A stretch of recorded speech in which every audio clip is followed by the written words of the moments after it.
Hello everyone, I'm Charlie and this is Charlie's Reviews. So, um, I went to the shop today, Saturday, the smaller shop that I go to, hoping that I would get all of my missing books, all my delayed books. I actually got a partial um, pull. Uh, the first week of August, they're still delayed. In fact, my guy at the shop was calling, I guess, the shipping company or whatever, telling them that they missed the whole first week of August. So hopefully it comes next week with along with next week's books. But I did get the second week of August, and I believe I actually did a review on those books. I'm not certain of those that I did get. So I'll quickly do the only book from the second week of August that I'm missing. And in fact, I now remember I did that in the super long uh, Charlie's review. That was the last Charlie's review episode. So I'll just do the missing book and what I got this week, finally, all of them. So the delayed book from the second week was Superman Wonder Woman number 11. Um, Again, this is Last Sun chapter 2. Um, I want to sound like a broken record. Um, it moved some plots. It tells us that the story continues in Supergirl number 34, which, as you well know, you watched my last Charlie's review. I mentioned that Supergirl ties in as much as Ms. Marvel number one tied in to the Inhumanity event. So really just a tangent. So here it's a lot of action. Not a lot of stuff really happens. Maybe right at the end, when the woman goes into the Phantom Zone and tries to make a deal with Mogul to get the War World out, while Psychic Doomsday kills Psychic Superman. So apparently now we got Super Doom uh, permanently.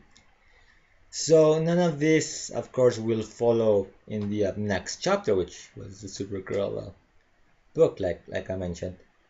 So everything that happens here will be resolved in Doom number 2 whenever that issue comes out. So yeah, a real letdown for me. But what makes it even worse is the art. The artist who did this book. I mean, the art is okay, but this artist, Tony Silas, drew Superman without any eyeballs throughout or you know, without any eyes. You just got like the eyes, but they're like all white, no irises, in the eyes, like, throughout the whole issue. I mean, Superman has no eyeball, no irises in his eyes, just white. So that's like, oh, why did he do that, and why didn't Eddie Berganza point this out to the artist? I mean, nice facial expressions, but no, eyes, except like, you know, that really brings it down. So, I don't want to continue complaining about Doomed. I think I've done it plenty of times. So let's move on to this week's books. So for anybody who wants to try a Superman book, and action and Superman, Wonder Woman, and all those books are caught up in a really horrible crossover, you should really pick up Superman by Jeff Johns and John Romita Jr. and Klaus Janson, because this is classic Superman in many ways. Uh, you know, I had my doubts about Geoff Johns coming into Superman now, because he's been a bit off in his writing for the past few years. I could go on complaining about Justice League, forever because you don't get a Justice League team, and the whole Luthor joining the Justice League. We know it's status quo, but the Justice League book is not taking place in the past, right after the events of Forever Evil, and you know I'm wondering when will Justice League catch up to the rest of the DCU. By the way, Johns is basing that the Justice League book. It seems like it'll be catching up until by the time we have the next big status quo change. So, but Superman though, it's been really great. This sort of introduces a new villain, the Machinist. Uh, he sort of shows up at the end, but not really. Um, Part of the issue focuses on Pixar right after where last issue left off with Ulysses, meeting his parents. We learn a little bit more about Ulysses, or Neil Quinn, that's his real name. Uh, a bit more about his origin, a bit more about his powers, because he has powers and they seem similar to those of Superman, but there's a few differences. He can fly, he does have some sort of super strength and invulnerability. Sorry. Um, but he also absorbs and manipulates energy as well. Uh, the main story going in this issue is, they go uh, to find out where the robots that have been attacking Metropolis come from, which brings them into contact with first, they enter this sort of underground factory where the machinist, the villain here, makes his robots, but and there seems to be a confrontation with him, but in the end it was just a guy that was dressed as a machinist, or the machinist dressed him up like him. He has sort of like little bugs, uh, electronic bugs that a man can stick in your head and manipulate you. So he sort of manipulated this guy, made him look like it was him. So Ulysses, who tries to protect Superman, kills him, not knowing obviously he was an innocent person. Or anyways, killing the villain, it's not really the right way to go, but with a little bit. So I'm thinking, maybe Ulysses doesn't really know his strength yet. But yeah, it was a very good story. It really does focus a lot on Superman, despite we have Ulysses as well. Um, and there's like this theme that starts at the beginning of this issue, which is about hope. And we have this sort of mysterious guy looking out, you know, keeping an eye on Superman since like the first issue.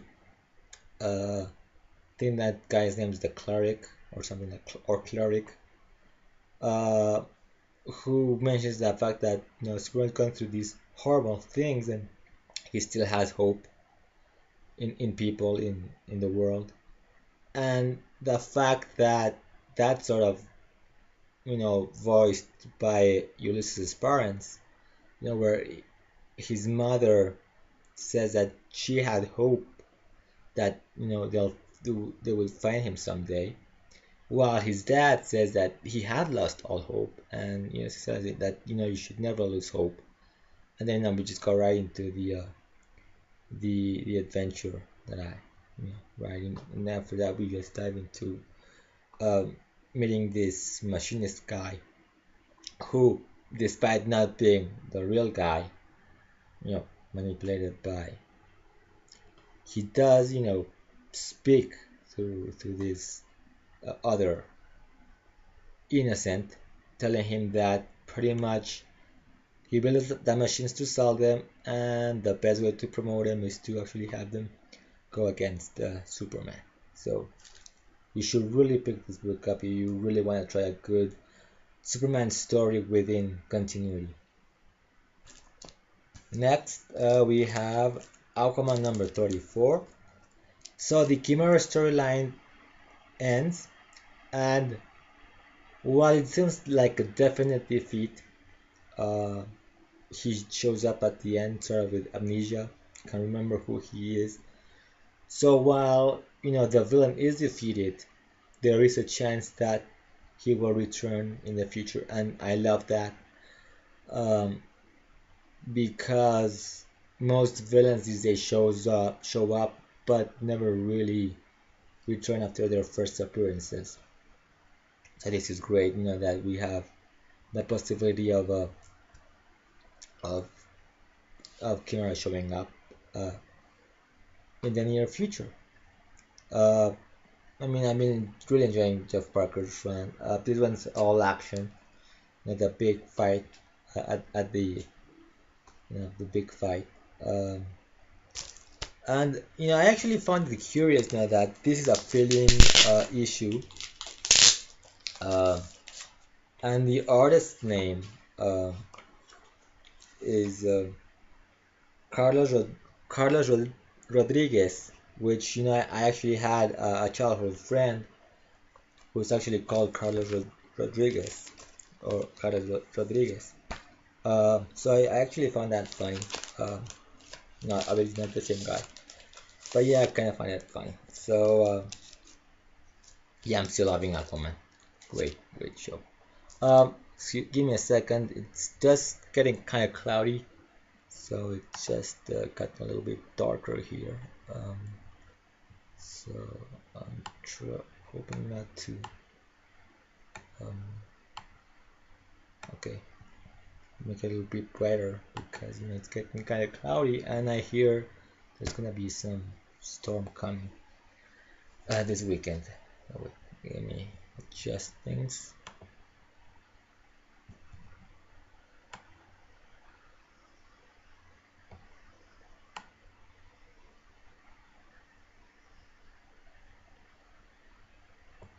There we go.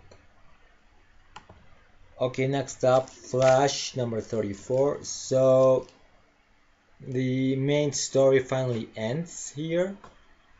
We find out that the villain, that the person that been killing this gang, uh, was actually a cop. Apparently, a very straight cop, forward, a very clean. Used to be a really great cop, but with the whole Forever Evil thing, he sort of went to the darker side. He stole all the villain weapons.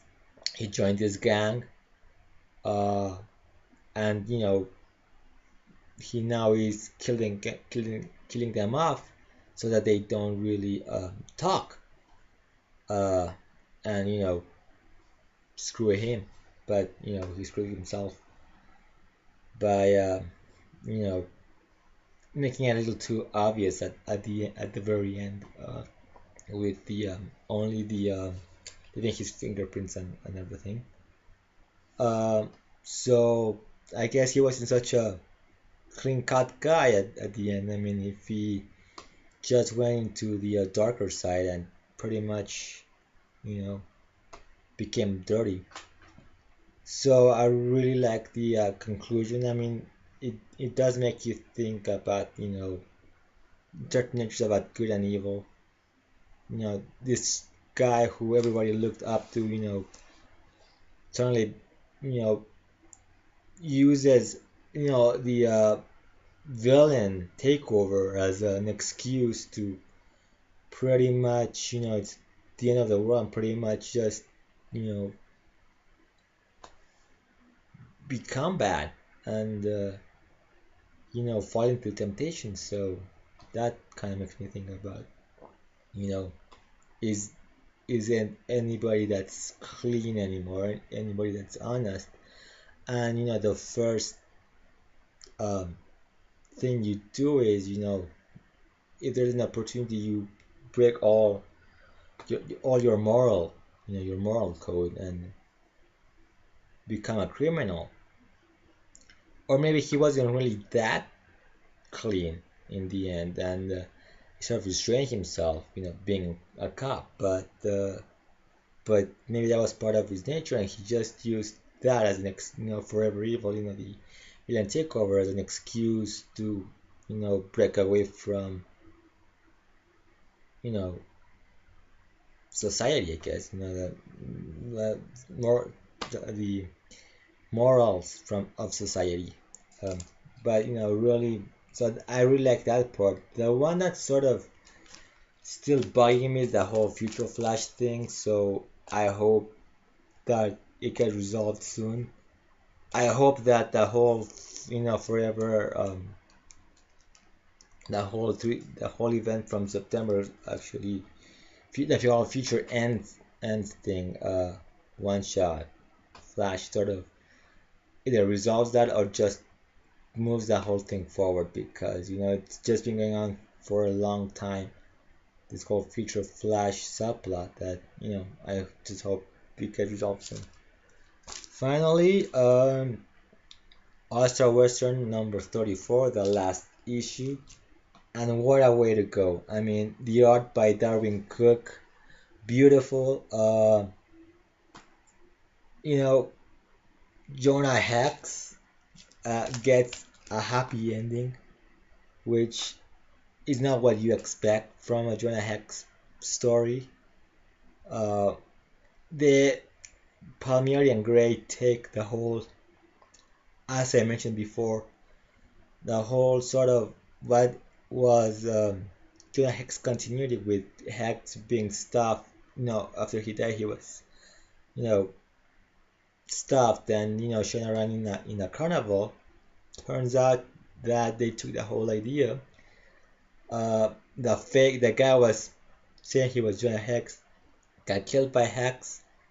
Uh, he actually used a false name early in the story to enter this town where this fake Jonah Hex was, and basically just took himself out of history. Uh, so Jonah Hex pretty much lived to be an old man with Tallulah Black, which I thought that was great as well.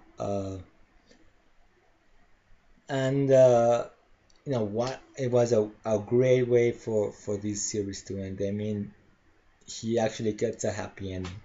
Who would ever thought that Hex would get a happy ending and not really contradict continuity or non-continuity, Hex history continuity, by saying, yeah, well, there's this Jonah Hex guy that became a sideshow attraction, but it's not the real Hex, and the real Hex just pretty much disappeared. And you have this phony who pretended to be Hex for a while. Great ending, great fun series. So yep, that's it. Those are the books that I got this week. So hopefully the missing books will show up soon for the part 2 of episode 5, and just get those out of the way.